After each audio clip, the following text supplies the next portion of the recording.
Salve, salve, povo bonito!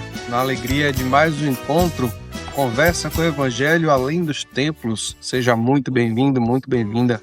É sempre uma alegria estarmos juntos. Aqui embaixo está passando todos os canais que transmitem essa roda de conversa. Então, por onde que você esteja assistindo, é uma alegria, mais uma vez, tê-la conosco. Comente, compartilhe, curta, faça com que essa roda de conversa chegue a cada vez mais pessoas. Vamos esperançar de cada canto do planeta de mãos dadas, celebrando o Evangelho para além dos templos. Este é um movimento onde a fé transcende fronteiras e o amor nos conecta. É o Evangelho além dos templos, que quebra barreiras e nos mantém interligados. Ouça a boa nova. Deixe-a preencher sua alma, deixe-a inspirar seu caminhar. Somos um na fé, um no amor, como uma roda de samba, cada um com seu instrumento, mas tocando em harmonia. Unidos pelo bem comum, somos Evangelho vivo, o povo que luta por libertação, em defesa da vida, da paz e do amor. Muito bem, hoje eu tenho a alegria de partilhar essa roda de conversa com meu querido amigo e irmão Gilvander Moreira. Seja muito bem-vindo, Frei Gilvander. Olá, Darlan. Alegria e responsabilidade estar mais uma vez junto com vocês aqui. Vamos lá para comentar o Evangelho do próximo domingo, Mateus 5, versículos de 13 a 16. E como sempre, Frei Gilvander, acho que você poderia começar mostrando para a gente qual é o resumo, o que é que diz esse Evangelho em linhas gerais, para que a gente já possa ter uma ideia inicial do que é que nos espera no Evangelho dessa semana. A palavra é sua. Darlan, esse Evangelho de Mateus, capítulo 5, versículos 13 a 16, é continuidade do discurso de Jesus, na versão do evangelista Mateus, pronunciado na montanha lá em Cafarnaum, na Galileia. Os primeiros 12 versículos, Jesus apresentando quem são os bem-aventurados e felizes, foi o evangelho do domingo passado, e lembrando que o Evangelho de Mateus, nos seus 28 capítulos, são organizados em 5 grandes pilastras, são 5 grandes discursos. E esse discurso da montanha é o primeiro. Inicialmente, as bem-aventuranças são destinadas à multidão e aos discípulos, e provavelmente esse evangelho de hoje, ele se dedica de forma especial, Jesus se dirigindo diretamente aos discípulos e discípulas. E apresentando 2 metáforas profundamente eloquentes, dizendo em síntese o seguinte: vós sois sal da terra, vocês são luz no mundo. Se o sal se tornar insosso, para que ele serve? Para mais nada. E sejam luz no mundo, brilhe a luz de vocês, através das obras. Quer dizer, não é a partir de proselitismo, mas é através de atitudes, de comportamentos que a luz deve brilhar. E depois faz questão de dizer também, brilhe a luz de vocês para todos da casa, sem exceção. E casa hoje, para nós, como dizia o nosso querido Papa Francisco, é a casa comum, o planeta Terra. Então, de saída aqui, a gente já percebe que cada pessoa tem uma luz própria e é convidada a desenvolver essa luz. Cada pessoa é sal da terra. E aqui um detalhe, Darlan, é que normalmente a gente tem a grande tentação da gente ver os textos bíblicos a partir de nós e muitas vezes a gente se projeta. Por exemplo, hoje quando a gente ouve falar assim, ser sal, a gente já lembra de sal na comida. Mas um detalhe aqui, o Evangelho está falando, seja sal da terra. Sal da terra. Então, antes da gente fazer a teologia bíblica, procurar qual que é a mensagem que esse Evangelho traz para nós, faz bem a gente tentar descobrir, na perspectiva exegética, qual era o sentido que o evangelista Mateus queria apresentar para as primeiras comunidades cristãs. E aí é importante que a gente resgatar o seguinte: naquela época, os pastores cuidavam do rebanho em campo aberto, campo comum.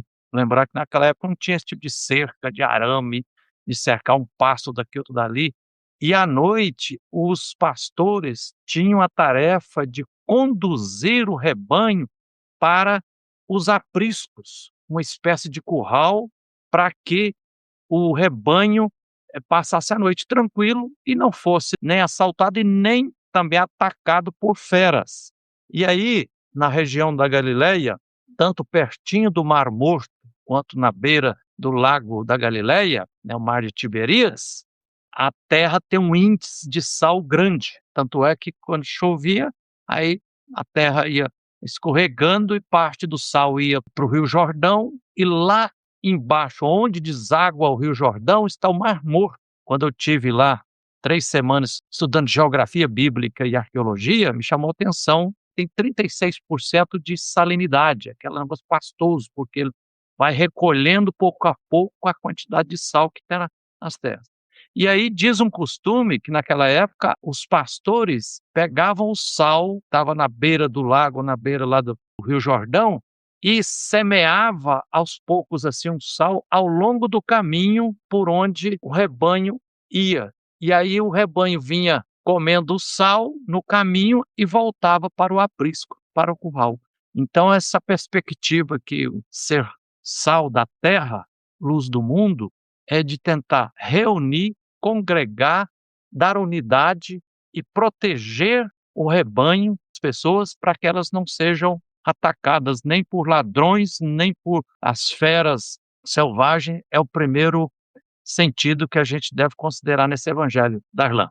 Gilvander, você trouxe na sua fala inicial muito sobre esse versículo que fala sobre ser sal da terra e luz do mundo. E aí esse, claro, é um evangelho já conhecido, a gente já discutiu, já refletiu sobre ele outras vezes. E o que eu queria te provocar agora é, tem outras interpretações dessa expressão?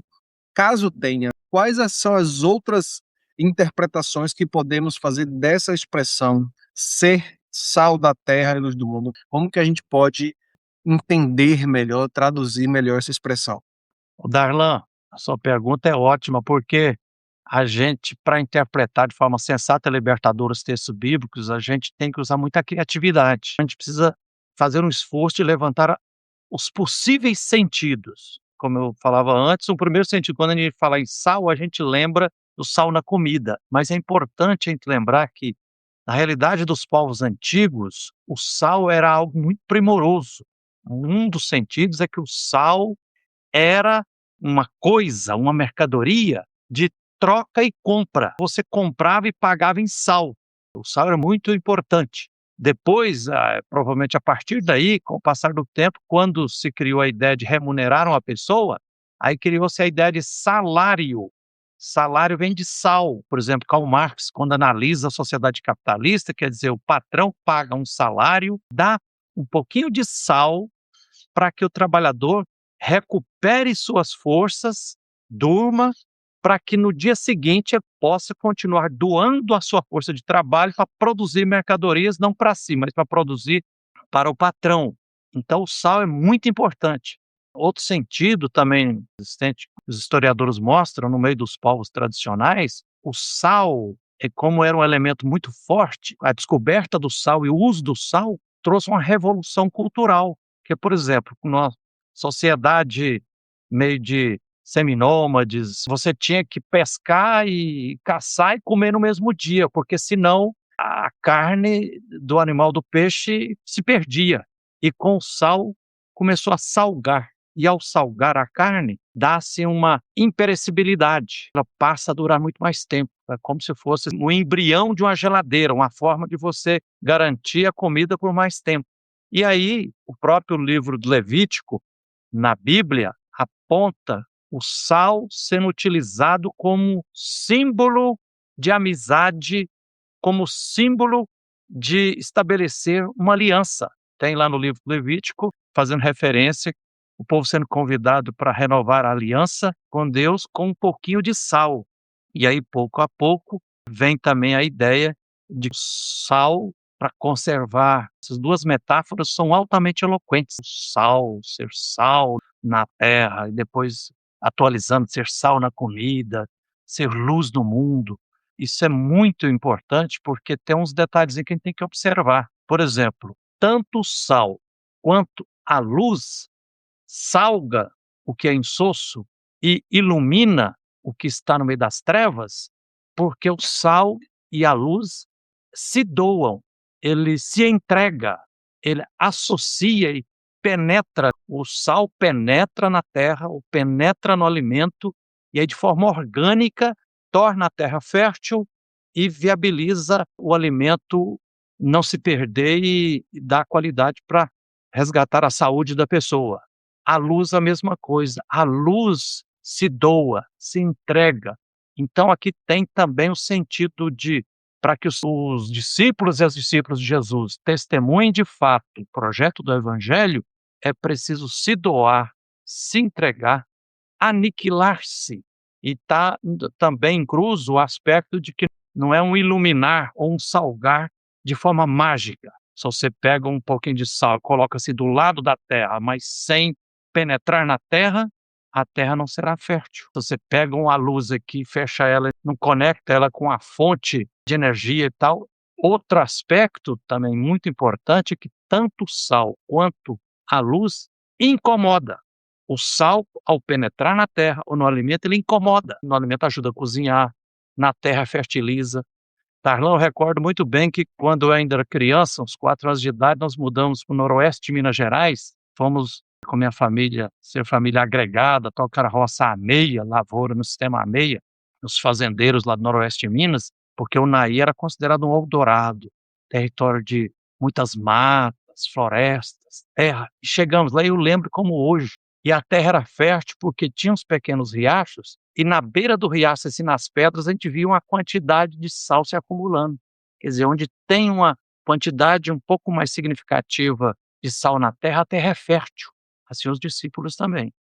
Então, a gente precisa observar todos esses sentidos do sal, porque ser sal na terra, ou sal na comida, e ser luz no mundo, significa várias coisas. Significa ter, pelas ações, pelo compromisso, pelas atitudes, um estilo de vida, de viver, de conviver, de lutar, que guie as pessoas para que não fiquem dispersas, para que não fiquem isoladas e serem presas fáceis nas garras dos predadores, ou ser atacados por ladrões. E também a luz incomoda as trevas e escorraça as trevas. E um último sentido, Darlan, que eu queria destacar, que é importante também, que tanto o sal e a luz é pouquinho de sal que salga a terra e torna a terra fértil. Um pouquinho de sal salga uma quantidade maior de comida e viabiliza a comida ser saudável para alimentar as pessoas.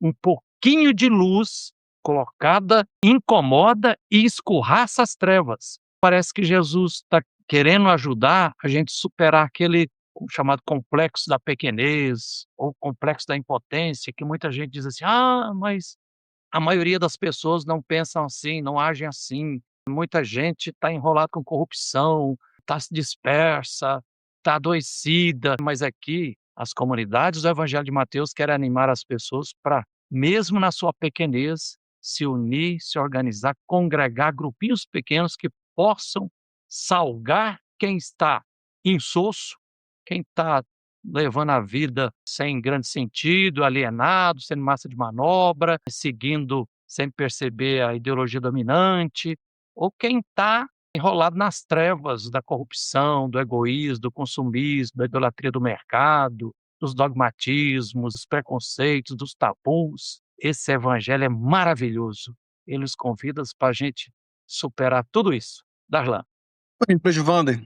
Então, a gente já está chegando ao finalzinho dessa roda de conversa, e a pergunta que eu sempre gosto, essa é uma das que eu mais gosto de fazer, é como que a gente pode atualizar esse evangelho no nosso contexto e de que forma a gente pode colocar em prática. Eu acho que viver o evangelho é muito importante e eu queria que você nos ajudasse nesse desafio. Como que a gente coloca essa proposta do evangelho de Mateus em prática no nosso cotidiano? Primeiro, Darlan, hoje eu acho que é bastante consenso. A humanidade, nós estamos passando por uma crise muito profunda, crise econômica, crise política, crise religiosa, crise ecológica, crise das instituições, crise nas famílias. A dispersão e a desagregação está muito grande. Então, acho que esse evangelho nós somos convidados a ser sal na terra e luz no mundo, nos convida para sermos pessoas que une, que congrega, que tenta construir a partir de pequenos grupos, de pequenas comunidades, dar um testemunho que une as pessoas para superar a montanha de preconceitos, de tabus, de fundamentalismo, de tudo aquilo que desagrega. Outro aspecto que eu acho lindíssimo nessas duas metáforas profundamente eloquentes de ser sal na terra e luz no mundo, é porque hoje você te pergunta para as pessoas, a humanidade está perdida, muita gente egoísta, muita gente acomodada, muita gente que quer saber em ganhar dinheiro e levar vantagem, passar a perna nos outros. Então, assim, o índice de trevas está muito grande, por todos os aspectos, economicamente, religiosamente. O nosso querido padre Júlio Lancelotti, por exemplo, ele já deu vários testemunhos dizendo assim, olha, hoje, muitas vezes, os religiosos estão sendo motivo de escândalo, porque é tanta hipocrisia, tanto moralismo, assim, apoiando políticas antissociais, políticas anti-meio ambiente. Então, a gente é convidado para contribuir para, no meio dessas trevas da corrupção que existe, das opressões, das explorações, de tudo aquilo que está adoecendo as pessoas, o número de hoje de pessoas com depressão, com ansiedade. Estamos no meio de uma epidemia de câncer não declarada, mais de 250 mil pessoas sendo mortas por ano de câncer, as vidas sendo amputadas. Então, no meio disso tudo aí, esse evangelho quer carinhosamente, através de Mateus, trazer para nós essa mensagem de Jesus. Olha, acredite na luz que você é no mundo. Brilhe, solte a sua luz. Procure ser como o sol que brilha, que ilumina. E lembrar também que a luz tem um duplo sentido, Darlan. A luz tanto ilumina quanto aquece. Então, aquecer com afeto, com ternura, com empatia, com amorosidade, com solidariedade. E depois iluminar como? Iluminar com criatividade, valorizando a cultura popular na sua imensa diversidade. Iluminar com criticidade, capaz de curar cegueiras, que era o milagre que Jesus mais gostava de fazer, curar cegueira, ajudar as pessoas a verem de forma crítica e criativa. Então é um evangelho maravilhoso. Aí a gente pode aplicar nas vários aspectos, né? Por exemplo, na convivência entre as pessoas religiosas e as igrejas ou religiões, que tenha não apenas tolerância, mas respeito. Nós estamos num estado laico, está assegurada a liberdade religiosa. Então não pode, assim, um grupo religioso querer se impor outros e pisar, discriminar, destruir o templo do outro, não. Quem vive na cidade não pode ter preconceito contra o povo camponês. A cultura camponesa é maravilhosa. Os povos indígenas e originários é que estão salvando a humanidade. Quanto mais territórios indígenas demarcados e territórios de quilombolas também demarcados, mais preservação ambiental teremos, mais condições de vida. Então, que é por aí, Darlan, que esse evangelho apresenta para nós um convite amoroso. Maravilha, Frei Gilvander. E assim a gente chega ao final dessa nossa roda de conversa, agradecendo imensamente pela parceria, pela disponibilidade. E a você que nos acompanha, reforçando o nosso muito obrigado. É sempre uma alegria estarmos juntos. Muito obrigado, Frei Gilvander. Beijo no coração a cada um e a cada uma. E a gente se encontra por aí nas caminhadas da vida. Até a próxima semana. Tchau, tchau. Abraço, Frei Gilvander. Tchau, tchau, um abraço.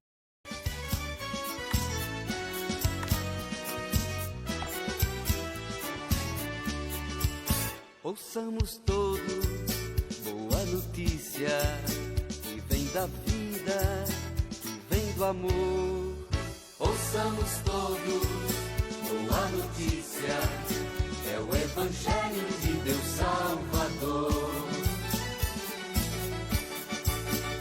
É palavra que abre as prisões e os corações atribulados. Nossos lábios se abrem em canções e os oprimidos são libertados.